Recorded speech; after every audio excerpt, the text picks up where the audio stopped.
Hello friends. Today in this video I am going to be continuing with the Ozark series and telling the story of the Wild Season 3.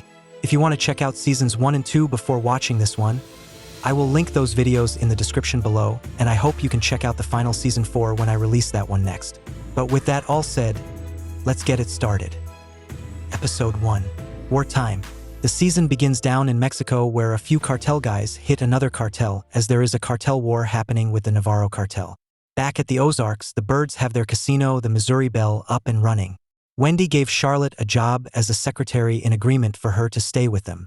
A new character we meet is Frank Cosgrove Jr., who is obviously Frank Cosgrove's son, and he is keeping an eye on things down in the Ozarks. He and Ruth don't really get along though. Jonah has started profiting from virtual gold mining. After dinner, Wendy tells Marty about the cartel wars in Mexico and how they should expand their business. But Marty says no. She thinks it would get them in good graces with Navarro. Elsewhere, the cartel is waterboarding Helen because she just got a divorce and they want to make sure her ex-husband doesn't know anything about their business to expose them. She assures him he doesn't. Wyatt has started breaking into homes to squat and Ruth tries getting him to stop and giving him some of her money, but he refuses it. He's still mad she killed his father. Charlotte gifts Jonah a drone which he uses for extra security at the Belle. Wyatt is caught and arrested and Darlene sees him at the jail and bails him out. Wendy goes behind Marty's back and sets a meet with Navarro to propose her expansion plan. She proposes a plan that will have his children set for good if he were to die in the cartel war. He says he will consider it. Frank Jr. causes a scene while playing poker and it ends with Ruth throwing him overboard. The episode ends with Marty devising a new plan to launder money, even with the FBI's investigation going on with Agent Petty's death. Episode 2. Civil Union. A man is substitute teaching at a school, but when the kids act up, he gets mad and destroys their phones. He then beats up another man outside. Marty and Ruth meet with Frank Sr. and Ruth apologizes for what she did to his son, and eventually they agree on Frank receiving a little more of the casino profits for the trouble. Wendy and Marty meet with another owner of a casino in hopes of buying it from them, but Marty secretly convinces Carl not to do the deal. Helen decides to move down to the Ozarks for the summer with her daughter Erin. She is leaving her son back in Chicago with her ex-husband. The teacher from earlier shows up at the casino and it turns out he is actually Wendy's brother, Ben. Wendy asks him why he is there and he says he lost his teaching job and is in need of money. Marty bugged Wendy's phone so he can hear every conversation she has. Wendy and Helen meet with the casino owners again and they offer more money and Carl eventually agrees. Darlene has Wyatt stay at her house with him in Ash's old room. Helen introduces Erin to Charlotte and they seem to get along right away. Marty told Frank Sr. about the other casino being a problem and Sr. sends his son in to sabotage their fireworks display and the boat catches fire. Anita calls Wendy to tell her the deal is off.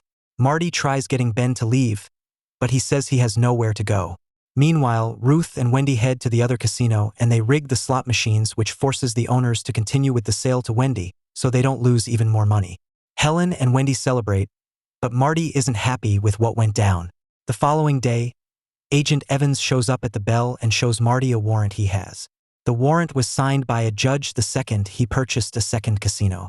Both casinos will have every single transaction supervised and audited by an accountant. Marty delivers the news to Wendy. Episode 3. Kevin Cronin was here. Wendy and Helen head to the Big Muddy, the other casino, and they tell the employees they are their bosses now. Carl and Anita arrive and apparently, they wouldn't sell the hotel part of the establishment, so Wendy tells them she is shutting the casino side down for renovations, and she knows they won't make money with just a hotel. Wendy wants to buy the hotel as well. Tax agent Maya Miller shows up at the Belle and tells Marty how every single transaction will be audited and if anything shows up in the future, they will return once again with a warrant. Marty knows he has to find a way to launder the money or the cartel will not be happy with him. Marty and Wendy are just not on the same page because Wendy wants to keep the new casino clean when it's up and running, but Marty wants to launder through it. At dinner, they are still fighting and Ben can notice the tension between them, but keeps his mouth shut. Navarro calls Wendy and tells her she needs to get the casino up and making money, but he wants the new casino to be clean and a legit profitable business. Wendy meets with Carl at a diner and she just flat out tells him to sell the hotel to her and or else bad things will happen and they'll go bankrupt with no casino to pair it with. At the Langmore house, Helen shows up and asks Ruth if she could run the day-to-day operations at the Missouri Belle if Marty were to go away and Ruth says yes. Not a good sign for Marty, and Ruth tells him about it. Carl finally gives in and sells the hotel to Wendy. Wendy is happy and she tells Ben he should stay with them for the time being. Marty attends a concert and Agent Miller comes up to him and offers him a deal to testify against the Navarros and his family will be scot-free. He says he will do it. 3 men then show up and kidnap Marty. Ben sees this happen and he and Ruth begin to chase the SUV until it stops and tells them to turn around. Episode 4. Boss Fight. Marty is brought to the Navarro house in Mexico and Ben tells Wendy that Marty was taken. It's then that Wendy tells her brother what they really do for a living and he is in shock. Ben tells Charlotte and Jonah their father was kidnapped as well. Helen discovers that the Navarro cartel is testing whether or not they can run the day-to-day operations at the Missouri Belle with Marty out of the picture. Marty is tortured and it brings back flashbacks to the day his father died. Navarro asks Marty why he is spying on Wendy and bugging her phone without her knowing. Marty tells him that he fears Wendy could blow up their whole cover and everyone will get arrested because she can be sloppy at times. Navarro understands what Marty means, but says he admires Wendy because she wants it all and won't stop until she gets it. Meanwhile, Ruth runs the Missouri Belle without Marty and she starts a laundering team that even includes Ben. Helen asks Charlotte not to tell Aaron what she does for a living because she doesn't want her daughter thinking less of her for being a lawyer that is a criminal. Ruth reports to the cartel that one of their accounts is frozen for suspicious activity and Marty has to show Navarro how to fix it and regain control of the funds. Navarro sees that he needs Marty for everything to work and he asks Marty what he needs and Marty says he will launder all the money, but only when it is safe to do so. He doesn't want to make any mistakes and he will turn Agent Miller to their side so they have an inside man. Navarro understands and says he likes Marty, but the job needs to get done one way or another. The episode closes with Marty arriving back home. Episode 5. Came from Michoacan. Agent Miller tells her superiors that Marty agreed to take a deal with them before he was taken. Marty texts Ruth and tells her that he is back. Later, Ruth, Wendy, and Marty meet to discuss how they are going to launder money with the Fed's eyes on them. They need someone to lose a ton of money on purpose gambling and that will help them get everything evened out for now and they will be paid back. Wendy asks Sam if he will be their guy. Ruth tells Frank Jr. they can't keep loan sharking money out to him with the Feds sniffing around. Agent Miller sees that Marty is back and she tells him they had a deal, but he tells her he changed his mind. Navarro instructs Wendy that her next purchase will be a Kentucky horse farm. Meanwhile, back at the lake, Frank's guy, Tommy, is striking up a friendship with Aaron and Charlotte. But it's really because he is an FBI informant trying to get information on Helen and the birds. Jonah sniffs it out and tells him to leave. A little later, Ruth meets with Tommy to do a cash drop for the KC Mafia. But when he gets there, he shoves her into the back of the truck and drives away. A court hearing takes place as Wendy is trying to get custody of Zeke back from Darlene. Darlene wins the hearing after Wyatt backs her up. Ben comes to pick up Ruth after she called him for help. At the Snell farm, Wyatt and Darlene have started hooking up and she tells him she wants to open her heroin business back up with him. Marty goes through with his plan in hopes of turning Agent Miller dirty. Elsewhere, the Navarro cartel uses the horse farm that Wendy and Marty bought and it turns out it was owned by the rival cartel and they used Marty and Wendy to buy it so they can take the horse's prize studs. Wendy is upset with Navarro and he says he is in war. The episode ends with Helen getting inside an SUV. Episode 6. Su casa es mi casa. Marty and Wendy go to the therapy sessions and accidentally reveal their illegal activities to their therapist. They argue for a while and Marty decides to move out for now. Darlene shows up at their office and tells Helen that she is restarting her heroin business and she will start planting soon. But Helen tells her that is a bad idea. Darlene says she doesn't care. Charlotte, Jonah, and Aaron go to a cove party because Aaron wants to see Tommy as she has a crush on him. But it just ends with the 3 of them getting arrested for shooting guns. Helen and Wendy argue over who is responsible for their children getting arrested. Tommy meets with Evans since he is an informant and relays him the information he has recently learned. Ruth and Ben spend a night together, but Ben is unable to perform his part of the sexual acts, and this causes him to stop taking his bipolar medication. Wendy decides to start a new charitable foundation like she did for Wilkes in the previous season. She's trying to get connected with powerful people so she can be a prominent figure in the Ozarks. 3 finds out about his brother hooking up with a grandma and 3 tells Ruth about their living arrangements and Ruth is disgusted. He also tells her how they're going to plant their opium seeds soon. When Ruth tries getting Wyatt to stop, he says he loves her. Meanwhile, Marty is being followed by a bunch of black SUVs. But Helen says they aren't with the cartel. He says they all need to stay together for safety. The following morning, Helen tells them the SUVs are gone. Whoever was in them. A little later, Wendy tells Marty Ben is off his meds and that's not a good thing. Ruth goes to the cash drop and the SUVs show up once again and they kill Frank Cosgrove's men and set the money on fire. All Ruth can do is hide and watch. So it wasn't the KC Mafia. Episode 7. In case of emergency. Ruth is interrogated by both Agent Evans and Agent Miller, but she tells them she doesn't know who the men were in the trucks. Ruth denies any claims of any business dealings with the Cosgrove family as well. Marty meets with Frank Sr., who is livid, and he tells them the attack was executed by the Lagunas. He isn't happy, but Marty tells them a cartel war is happening and they're in the middle of it. Evans and Maya accuse Marty of arranging the meet because he found out Tommy was an FBI informant, but Marty denies this. Marty then tells Frank Sr. about Tommy's involvement with the feds. Frank Jr. asks Ruth if she had anything to do with it and she tells him no, and Agent Miller sees this exchange happen. A little later, Miller questions Sam about the $250,000 he just lost gambling and she finds it suspicious, but has no probable cause he did anything illegal. After this encounter, Sam calls Marty, who tells him everything will be fine and he won't get into any trouble.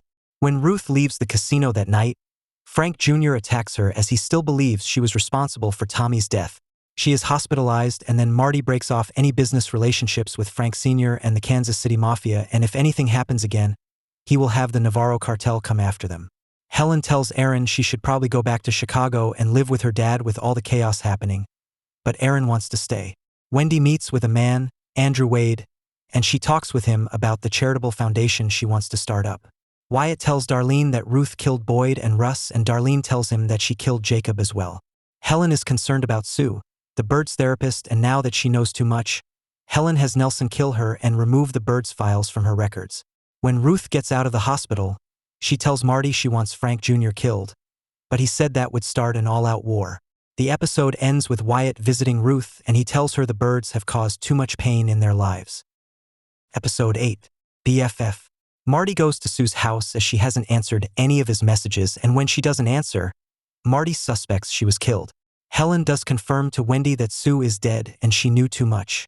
Helen tells her she is tired of cleaning up their messes. Meanwhile, Marty still tries working with Miller, and he's trying any trick in the book hoping to turn her dirty and let him go forward with the casino laundering. Nothing is working though. Wendy gives Senator Wade some inside information that will help him gain more power in office, and she just wants his okay to go ahead with the foundation. Ben wants payback on Frank Jr. for what he did to Ruth, but every time he tries to get to him, it's too guarded and he would never make it out alive. Ben then gets drunk at a bar and gets in a fight with another customer. He is then arrested and Ruth comes to pick him up a little later. Wendy tries giving Ben money to just pack up and leave, but he doesn't want to go anywhere or go back on his meds. The following day, Wendy holds a charity event at the Bell, and Ben shows up very angry and tells everyone how fake the Birds are and punches Marty, which leads to him being arrested once again. Marty isn't pressing charges though, but the police want Ben in a state hospital for further mental evaluation. Dude shouldn't have stopped taking his meds. Ruth visits him and hates seeing him in this state and feels bad for him. Helen calls Navarro and tells him about the shit show happening with the Birds and how she doesn't feel they are capable of doing their job correctly anymore. Ruth asks Darlene and Wyatt to help get Ben out of the mental hospital, and Darlene has dirt on the sheriff, so it works and he's released. Ben shows up at Helen's house and causes another scene and tells Erin how her mother is a murderer and works for a drug cartel. Helen tells Erin he's lying and not to believe him. Episode 9. Fire Pink. In a taxi following his confrontation at Helen's, Ben engages in an extended, incoherent monologue about his mental state. The actor absolutely kills this scene, and you should definitely check it out on YouTube.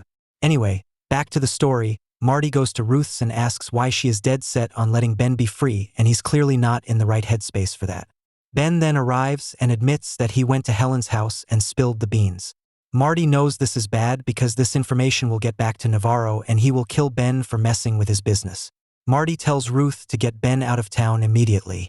Elsewhere, Erin asks Charlotte and Jonah if what Ben said is true about her mother, and they tell her it is. Erin then tells her mom she knows all of the truth and she's going back to Chicago to live with her father, who isn't a criminal. Marty and Wendy know they are vulnerable with Ben going crazy, but they plot to show Navarro that they are more valuable to him than Helen is. Ruth is hiding Ben at Darlene's until they can figure out a way for him to leave town. Ben leaves to go tell Ruth he is in love with her and wants to stay and be with her. Helen's hitman Nelson is looking for Ben as well and sees him inside the casino, and Marty helps Ben out of a side exit. They trick Nelson into following Ruth home, and once there, she challenges him about killing her father as she knows he pulled the trigger. Meanwhile, Wendy picks up Ben to take him away, and he tells her how sorry he is about everything. They go eat at a diner, and Wendy knows she can't save him, so she calls Helen and tells her where Ben is located. Wendy drives off knowing her brother is about to be killed. Nelson pulls into the parking lot where Ben is at, and Wendy is gone. She set him up. Episode 10. All in. Season finale. Nelson, Marty, and Ruth cremate Ben's body at the funeral home. Ruth is heartbroken because she had a real connection with Ben. Marty makes Ruth promise she won't retaliate because he can't lose her too. Elsewhere, Helen tells Navarro that he should put her in charge of Bird Enterprises as she believes they are no good for business anymore. At the casino, Sam is arrested for suspected money laundering by Agent Miller. Ruth and Wendy argue about Ben's and Cade's death because they know the other is responsible for them, and it ends with Ruth quitting her job at the casino. Wendy suspects Helen may be making a move on them, so she calls Navarro to tell her side of the story. Marty and Wendy realize the way to win the Navarro cartel over and get them completely on their side is to end the cartel war. Jonah had caught the Laguna's cartel attack on the mob with his drone camera earlier in the season, and they submit these still shots anonymously to the feds, and it results in the arrests of a bunch of the Laguna cartel members. Darlene avenges Ruth by shooting and hurting Frank Jr.'s groin area and telling him not to lay hands on females ever again. Ruth then joins Darlene's operation now that she needs a job. Navarro calls Helen and the Birds and tells them all they must come to his children's baptism, and they will figure everything out together.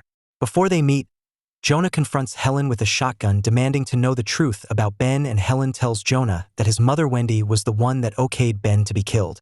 He goes home heartbroken.